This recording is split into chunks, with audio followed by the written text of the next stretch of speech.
Voyons la multiplication de matrices sous un aspect un petit peu plus technique. Alors, on commence par la multiplication d'une matrice ligne par une matrice colonne, comme on l'a vu dans l'activité précédente. Donc, on prend n un entier naturel non nul, qui va nous indiquer en fait la dimension de notre matrice ligne, ici, donc 1 par n, et de la matrice colonne b, qui va être n par 1. Attention, comme la remarque qu'on a fait, je la ferai plus tard, le nombre de colonnes de la première doit être égal au nombre de lignes de la deuxième. Quand on multiplie donc ces deux matrices A et B, on l'écrit donc de cette façon-là, et on obtient donc le produit ici, ça par ça, plus ça par ça, plus ça par ça, etc. Et on passe ici, on additionne tous ces produits-là. 2 par 2, ça nous donne ça. Alors, on est avec des matrices lignes, avec des matrices colonnes. J'ai conservé ici deux indices, mais on peut le faire d'une manière un petit peu plus simple en prenant un seul indice, puisque, étant donné qu'on n'a qu'une ligne et une colonne, on pourrait dire que la matrice A, c'est A indice I, et B, la matrice B, c'est B indice J. Ça nous donnerait donc cette chose-là, et ça nous ferait donc le produit A1B1 plus A2B2 plus A3B3 plus, etc., plus ANBN, ce qui est un petit peu plus simple au niveau de l'écriture. Quelque chose qui est important, c'est ce que je disais, ce qu'on a dit dans la vidéo précédente et qu'on redit ici, c'est que la matrice A doit avoir le même nombre de colonnes qu'il y a de lignes dans la matrice B, donc ça c'est absolument indispensable, autrement on ne pourrait pas faire la multiplication, parce qu'on se retrouverait par exemple avec ce dernier coefficient qu'on ne pourrait pas multiplier dans l'autre matrice parce qu'il en manquerait un, donc ça ne peut pas fonctionner. Donc voilà comment est-ce qu'on multiplie une matrice ligne avec une matrice colonne. On passe maintenant à la multiplication de deux matrices quelconques, enfin pas totalement quelconques. Donc ici, de la même manière, on va prendre une matrice qui va être de la taille Mn, et on va prendre une matrice B qui va être de la taille Np. C'est pareil, hein, il faut que le nombre de colonnes de la première soit égal au nombre de lignes de la deuxième. Alors, quand on fait le produit de ces matrices, donc A fois B, qu'on écrit AB, de la même manière que dans R, hein, dans l'écriture, on peut supprimer le multiplier. Donc ça va être une matrice de taille NP, puisqu'on parle de M, N et NP. Comme on l'a vu avec la pseudo-relation de Chasles, eh bien, on se retrouve avec M ligne et P colonne.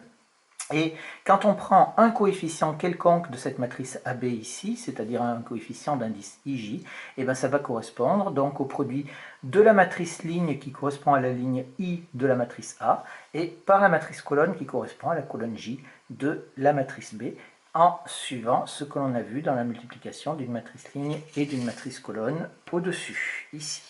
Donc voilà, donc en fait, pour me faire une multiplication de matrice, on revient toujours avec les lignes et les colonnes, tout le temps. Alors, un exemple qui sera peut-être un petit peu plus parlant. Regardez ici, on fait donc le produit de ces matrices. Alors, vous voyez que là j'ai une matrice 2, 2, là j'ai une matrice 2, 3, et vous voyez bien que ici j'ai autant de colonnes qu'il y a de lignes ici. Et donc je vais avoir au final quoi? Je vais avoir une matrice ici 2 par 3. C'est-à-dire que le truc intermédiaire n'existe plus. Alors, on va maintenant calculer le coefficient de ces matrices. Donc le premier, donc je vais avoir deux lignes et trois colonnes. Le premier, c'est donc ici première ligne, première colonne. Donc je prends la première ligne avec la première colonne. 1 fois moins 2, ça fait moins 2, plus 0 fois 0, ça nous fait donc moins 2. Pour la deuxième, le deuxième coefficient qui va être ici, c'est donc première ligne, deuxième colonne. Donc je prends première ligne avec la deuxième colonne. 1 fois 1, 1 plus 0 fois 1, ça nous fait 1 plus 0, ça nous fait donc 1 ici. Troisième coefficient ici, première ligne, troisième colonne. Donc première ligne avec la troisième colonne ici. 1 fois 1, 1 plus 0 fois 1, ça nous fait 1 encore une fois. Maintenant, je passe au coefficient qu'il y a en dessous ici. Donc là, c'est la deuxième ligne et la première colonne. Donc deuxième ligne, première colonne. 1 fois moins 2, ça fait moins 2. Plus moins 1 fois 0, ça fait 0. On obtient donc moins 2 ici aussi. Le coefficient qui est ici, c'est la deuxième ligne avec la deuxième colonne. Donc cette ligne-là avec cette ligne-là. 1 fois 1, ça fait 1. Moins 1 fois 1, ça fait moins 1. 1 plus moins 1, ça nous donne 0. Et enfin, le dernier coefficient, deuxième ligne, troisième colonne, donc cette ligne-là, avec cette ligne-là, 1 fois 1, ça fait 1, moins 1 fois 1, ça fait moins 1, 1 plus moins 1, ça fait de nouveau 0. Voilà comment est-ce qu'on fait la multiplication manuelle de deux matrices comme ceci.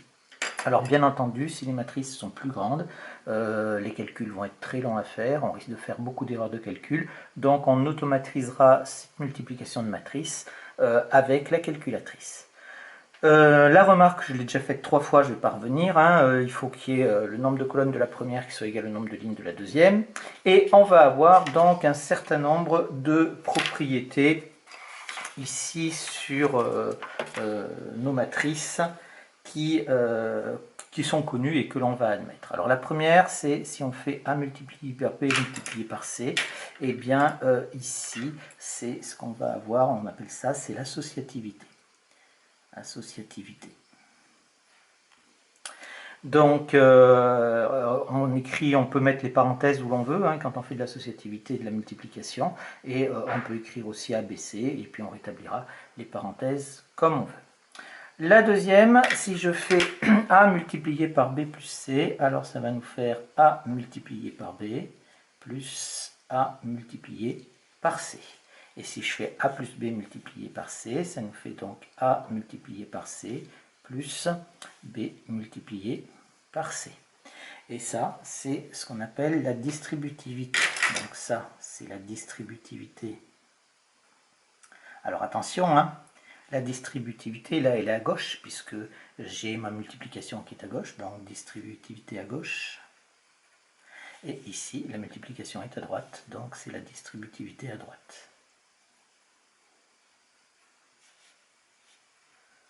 Voilà, ça c'est du vocabulaire que vous utiliserez beaucoup dans le supérieur. La propriété suivante, il n'y a pas grand chose à expliquer, hein. C'est ici quand on a une des deux matrices qui est multipliée par un réel. Alors la multiplication par le réel, on peut le mettre soit sur la matrice A, soit sur la matrice B, ou alors on le met devant le produit. Voilà, on peut faire absolument ce que l'on veut. Ici, c'est un petit peu comme dans la vidéo précédente sur les opérations élémentaires, hein. Vous pouvez faire ça pour chacune des propriétés qu'il y a là. Je le fais sur celle-là parce que c'est peut-être la plus parlante et encore pas sûre. Ici, vous avez la multiplication d'une matrice par un réel. Là, c'est la multiplication de deux matrices. Là, c'est la multiplication de deux matrices. Là, c'est la multiplication d'une matrice par un réel. Là, c'est la multiplication entre deux matrices. Et là, c'est la multiplication d'une matrice par un réel. Voilà, pour repérer les opérations comme il faut. Et enfin, si on prend notre matrice particulière qui est la matrice carré IN, attention, hein, ces propriétés, hein, je n'ai pas souligné, mais c'est important, c'est sur les matrices carrées et uniquement pour les matrices carrées. Donc IN, c'est, je vous rappelle, la matrice identité, c'est-à-dire que sa diagonale principale, il y a des 1 partout et tous les autres coefficients sont égaux à 0. Et bien quand on multiplie une matrice A par cette matrice IN, que ce soit à gauche ou à droite, eh bien on obtient toujours A. Alors, on arrive à quelque chose qui est très important et une chose à laquelle il faut faire attention. Vous voyez que ici, je n'ai pas parlé de la commutativité. Eh bien, tout simplement, c'est parce que la multiplication de matrices n'est pas commutative. Donc en règle générale, si vous prenez A multiplié par B, ça va être différent de B multiplié par A. Attention, hein, on parle toujours de matrice carrée, d'ordre n.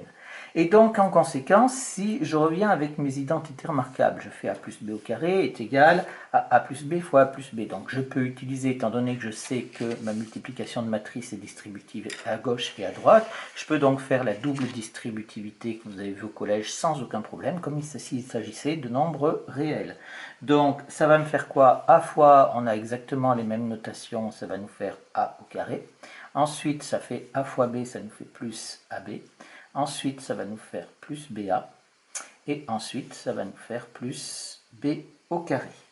Seulement que là, ici, attention, là, eh bien, on ne peut pas, quand on faisait les identités remarquables, on mettait 2 AB. Là, on ne peut pas, parce que ici, AB et BA peuvent être différents. Donc, à partir de ce moment-là, il n'y a pas de simplification. Donc, pas de réduction d'écriture. Hein, on ne peut pas passer de AB plus BA à 2AB, pas de réduction d'écriture. Donc ça, c'est quelque chose de très nouveau par rapport à tout ce que vous avez fait en mathématiques. C'est que pour une fois, on a quelque chose qui n'est pas commutatif et donc on ne pourra pas faire des simplifications comme on a l'habitude de le faire. Il va falloir faire très attention. Il nous reste à voir un petit peu de vocabulaire. Donc le premier mot de vocabulaire, c'est ceci. On prend une matrice carrée non nulle et tel que, vous voyez, on peut avoir des choses comme ça, c'est-à-dire qu'on peut trouver deux matrices B et C et obtenir le même résultat. D'accord? Eh bien, ici, pour deux matrices qui sont distinctes, c'est-à-dire que, attention, hein, voilà, eh bien, qu'est-ce qu'on va dire? On va dire que c'est non régulier. Pourquoi? Parce qu'on ne peut pas simplifier. Si vous avez, par exemple, 2x égale 3y, vous allez dire que x égale y. Eh bien là, on ne peut pas simplifier par A, parce que ça voudrait dire que B égale C. Or, on a bien dit que les matrices doivent être distinctes. Donc, quand on ne peut pas simplifier comme ça, eh bien, on dit que la matrice est non régulière. On dit aussi non simplifiable au niveau du vocabulaire. Donc ça, pour la multiplication. Maintenant, ce premier mot, donc régulier ou simplifiable, ça c'est important. Et le deuxième mot ici, c'est le deuxième cas, c'est on peut aussi, avec les matrices, on a des choses beaucoup plus bizarres que dans l'ensemble des nombres réels.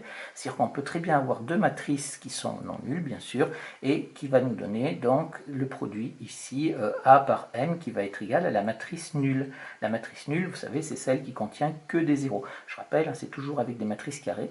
Eh bien, à ce moment-là, eh bien, on dira que, tout simplement que ces deux matrices, là, chacune de ces deux matrices sont des diviseurs de 0 dans l'ensemble des matrices, bien entendu.